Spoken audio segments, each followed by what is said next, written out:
Hi everybody, I'm Avia Benefica of whatsyoursign.com, and I'm coming to you today to talk a little bit about the introduction of totem animals, what they are, why they're relevant, and how we can identify with our animal totems.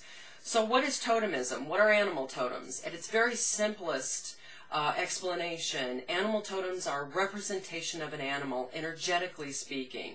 They're an affinity, an affiliation, or a connection to an animal.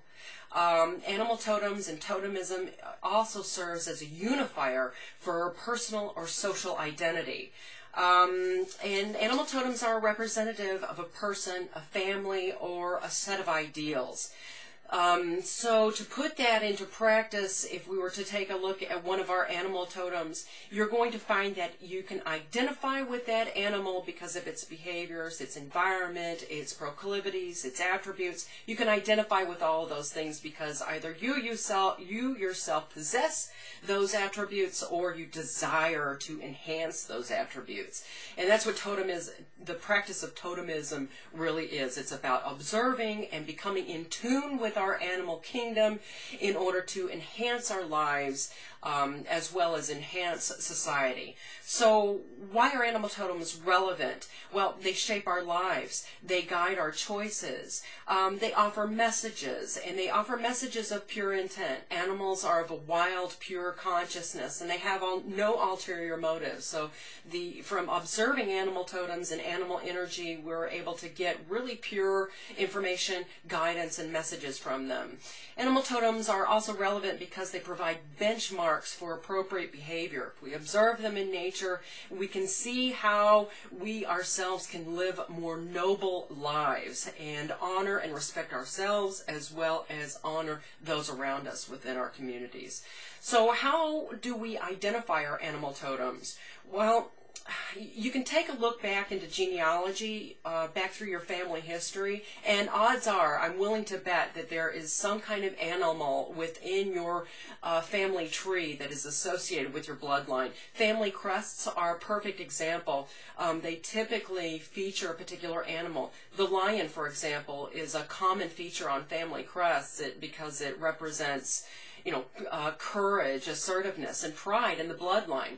So take a look through your family history, and I'm willing to bet you're going to find an animal that's associated with your bloodline. So that's one good way. Another quick and easy way to determine an animal birth totem would be to consult astrological data. Western astrology offers a lot of animal associations with each sign. The Capricorn, for example, is associated with a goat.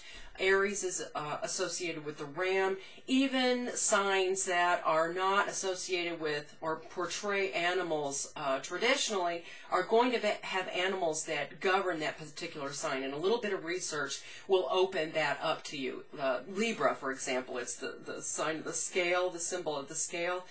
Even though that's not portrayed as an animal, there is an animal that governs that sign, and a little bit of research can open up that information to you. Chinese zodiac, according to the year that you're born, there's an animal that governs your year, your sign.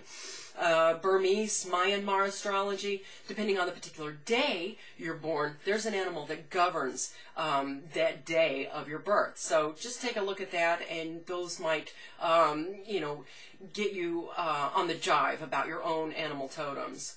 My preferred method of connecting with animal totems and animal guides is through observation, contemplation, and meditation. When we take the time to commit and devote ourselves to the Mother Nature, and her babies, her creatures, animal totems, absolutely, I can guarantee that our animal kind, our animal kin, our animal family will repay our efforts in kind. If we make the investment to meditate, contemplate, and really connect with nature and her animals, our animals will respond to us. They will come into our consciousness, they will come into our awareness, and they will guide us in profound ways. So that's my preferred method of connecting and strengthening your bonds with your own personal animal totems. And so that concludes this introductory video on animal totems. Thanks for indulging me this time as I talk about this particular subject that's close to my heart. And until next time, thanks for listening. Take good care. Namaste. Bye-bye.